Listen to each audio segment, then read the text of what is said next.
같은 노력을 하는데도 어떤 집은 재물운이 따르고 어떤 집은 그렇지 않다는 생각을 해보신 적 있으신가요?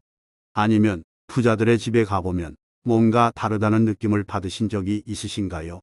은퇴 후 노후 자금에 대한 걱정이 커지고 자녀들에게 부담 주고 싶지 않은 마음에 재테크도 해보지만 쉽지 않습니다. 용돈벌이라도 하고 싶어서 이것저것 알아보지만 막막하기만 하죠. 이런 상태가 계속되면 어떻게 될까요? 불안감은 커지고 건강도 나빠지고 가족들과의 관계도 어색해집니다. 돈 걱정 때문에 하루하루가 무겁게 느껴지는 겁니다. 여러분도 혹시 이런 고민하고 계시진 않으신가요? 특히 은퇴 후에 수입이 줄어든 분들, 연금만으로는 부족하다고 느끼시는 분들은 더욱 공감하실 겁니다. 매달 통장을 보며 한숨 쉬고 각종 경조사에도 마음 편히 돈을 쓰지 못하는 그런 느낌 말입니다. 이런 느낌이 드는 건 여러분 잘못이 아닙니다. 자연스러운 겁니다. 그런데 여러분, 우리 조상님들은 이미 알고 계셨습니다. 집안의 환경이 재물운에 큰 영향을 미친다는 것을 말이죠. 그래서 좋은 그림 하나, 좋은 글씨 하나에 큰 돈을 주고서라도 구하셨던 겁니다. 이걸 모르고 그냥 지내시면 돈이 들어올 기회를 놓치게 됩니다. 하지만 걱정하지 마세요. 오늘 제가 말씀드리는 내용만 잘 들으시면 여러분 집이 재물과 번영이 찾아오는 공간으로 완전히 달라질 수 있습니다. 끝까지 함께 해주시면 분명 도움이 되실 겁니다. 자, 그럼 본격적으로 이야기를 시작해 볼까요? 부자들의 집에 가보시면 대문에서부터 뭔가 다릅니다. 현관을 지나 거실로 들어가는 그 짧은 순간에도 분위기가 확실히 다르다는 걸 느끼실 겁니다. 왜 그럴까요? 우연일까요? 아닙니다. 그분들의 집은 돈이 들어오도록 계획적으로 만들어진 공간입니다. 벽에 걸린 그림 하나, 현관에 놓인 소품 하나도 모두 재물운을 부르기 위해 세심하게 배치되어 있는 겁니다. 반대로 가난한 집을 보면 어떨까요? 돈이 새어 나가도록 되어 있습니다. 어두운 그림, 시들어가는 풍경, 저물어가는 석양 같은 이미지들이 집안 곳곳에 걸려 있죠. 이런 것들이 무의식 속에서 계속해서 쇠퇴와 부족함을 심어주는 겁니다. 여기서 중요한 사실 하나를 말씀드리겠습니다. 심리학자들의 연구에 따르면 우리 행동의 대부분이 우리도 모르는 사이에 무의식에 의해서 결정된다고 합니다. 그렇다면 어떻게 해야 할까요?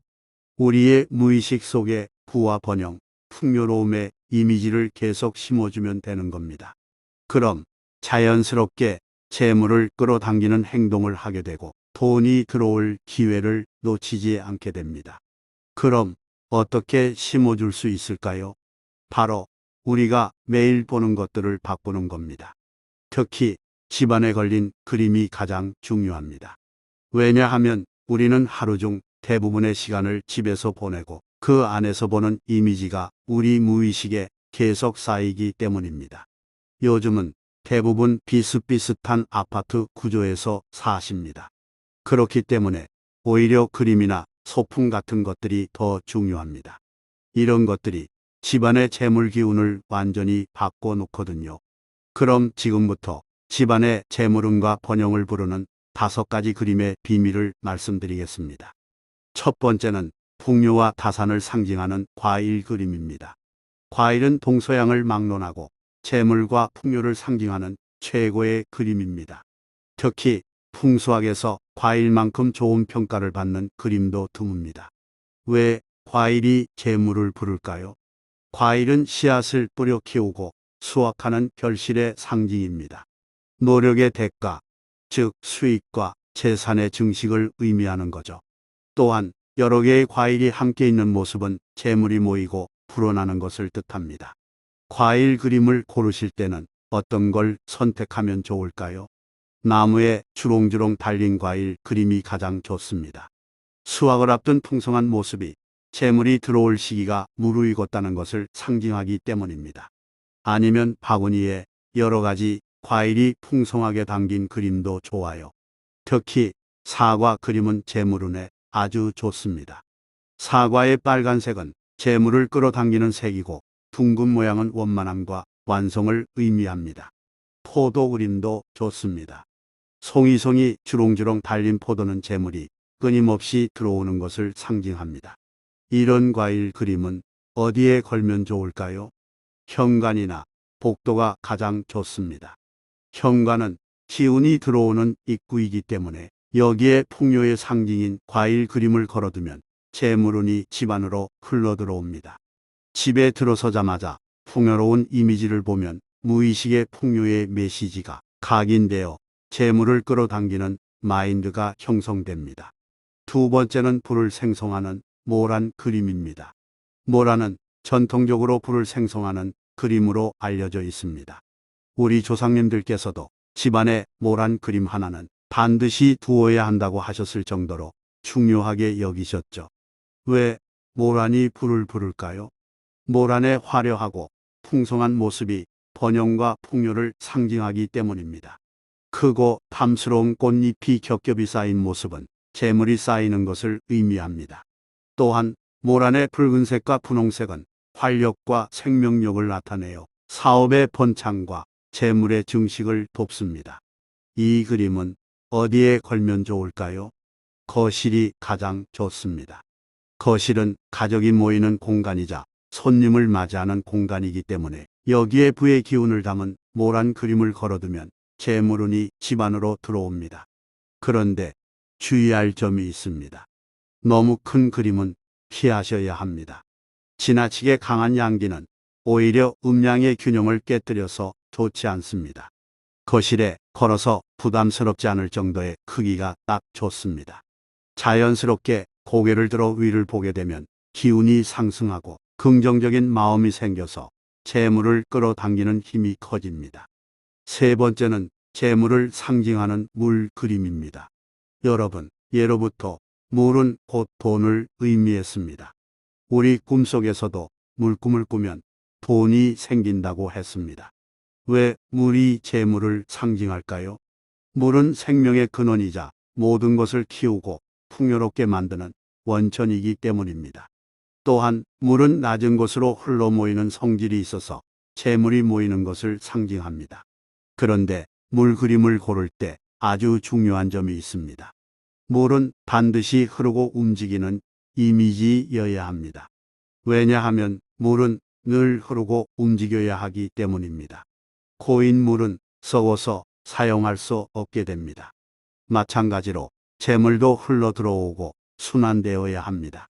그래서 물 그림 중에서 최고는 맑게 졸졸 흐르는 시냇물 그림입니다. 깨끗한 물이 쉬지 않고 흐르는 모습은 재물이 끊임없이 들어오는 것을 의미합니다. 물이 맑고 깨끗하게 보일수록 더 좋습니다. 이는 깨끗한 재물, 정당한 수입을 뜻하기 때문입니다. 폭포 그림은 어떨까요? 괜찮습니다. 폭포는 위에서 아래로 쏟아지는 물의 기운이 강해서 재물이 쏟아져 들어오는 것을 의미합니다. 하지만 너무 거칠고 강한 폭포보다는 은은하게 흐르는 폭포가 좋습니다. 바다나 호수 그림도 좋습니다. 하지만 반드시 파도나 물결 같은 움직임이 있어야 합니다. 완전히 고요하게 멈춰있는 물은 재물의 정체를 의미하므로 좋지 않습니다. 물 그림은 어디에 걸면 좋을까요? 서재나 거실이 좋습니다. 특히 사업을 하시거나 재테크에 관심이 많으신 분들은 서재에 물 그림을 걸어두시면 지혜와 함께 재물운이 따릅니다. 네 번째는 성장과 번영을 의미하는 나무 그림입니다.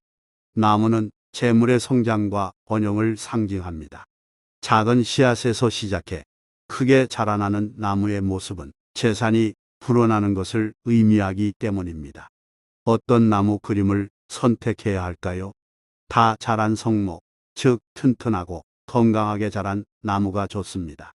이는 이미 성장이 완성되어 열매를 맺을 준비가 된 상태를 의미합니다. 소나무 그림도 좋습니다. 사시사철 푸른 소나무는 꾸준한 재물운을 상징합니다. 반대로 피해야 할 나무 그림도 있습니다.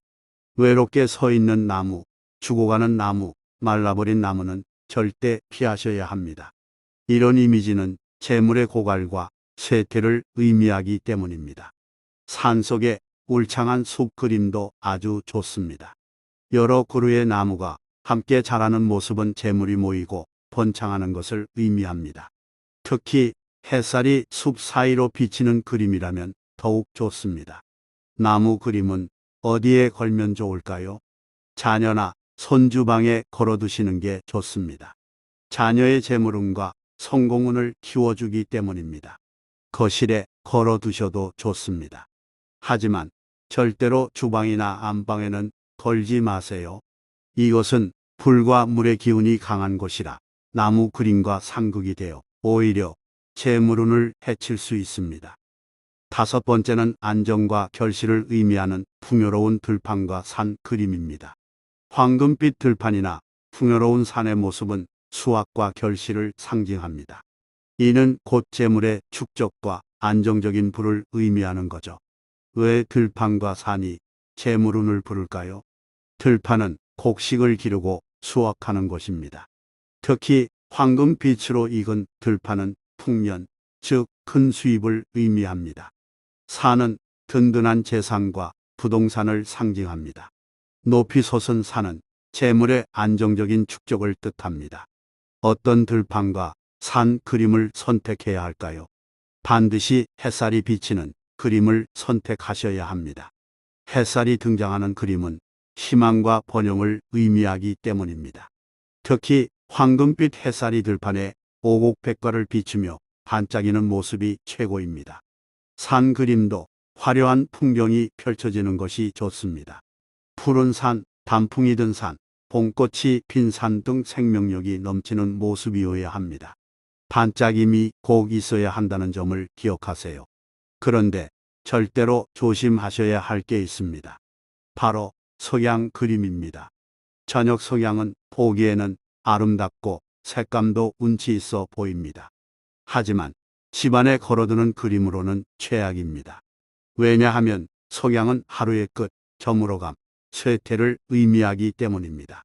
재물이 빠져나가고 운이 기울어지는 것을 상징하는 거죠. 들판이나 산 그림은 어디에 걸면 좋을까요? 주방이나 거실이 가장 좋습니다. 주방은 가정의 재물이 관리되는 곳이고 거실은 가족이 모이는 곳이기 때문에 이곳에 풍요와 안정의 이미지를 걸어두면 가정의 재물적 안정과 번영이 찾아옵니다. 자, 지금까지 5가지를 말씀드렸습니다. 그런데 이런 생각하실 수도 있습니다. 비싼 그림을 사야 하나, 유명한 화가의 작품이어야 하나, 이런 걱정 말입니다. 전혀 그럴 필요 없습니다. 고가의 작품이 아니어도 괜찮습니다. 인터넷에서 구할 수 있는 인쇄물도 좋고 여러분이 직접 찍으신 사진도 좋습니다. 우리 조상님들께서 수만금을 주고서라도 좋은 그림을 구하려 했던 이유는 그림 자체의 가격 때문이 아니라 그 그림이 담고 있는 기운 때문이었습니다. 중요한 건 그림이 담고 있는 의미와 느낌입니다. 재물과 풍요, 번영의 이미지가 제대로 담겨 있다면 그것으로 충분합니다. 그림을 선택하실 때 이것만 체크하세요.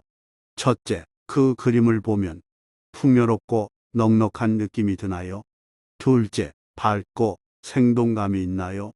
셋째, 성장하고 번영하는 이미지가 있나요? 이 3가지만 체크하시면 됩니다. 여러분, 이런 작은 변화들이 정말 큰 차이를 만들어냅니다.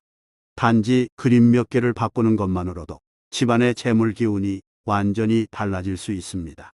매일 이 그림들을 보면서 무의식 속에 부와 번영의 이미지가 쌓이면 자연스럽게 재물을 끌어당기는 행동을 하게 됩니다. 물론 그림만으로 모든 게 해결되는 건 아닙니다.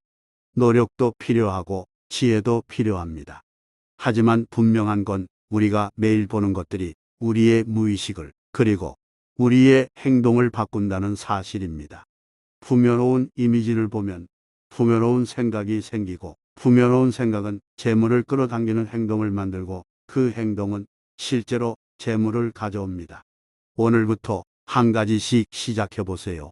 집안을 둘러보고 재물운을 해치는 그림들을 정리하고 재물운을 부르는 그림을 하나씩 더해 가세요. 작은 변화가 큰 차이를 만듭니다.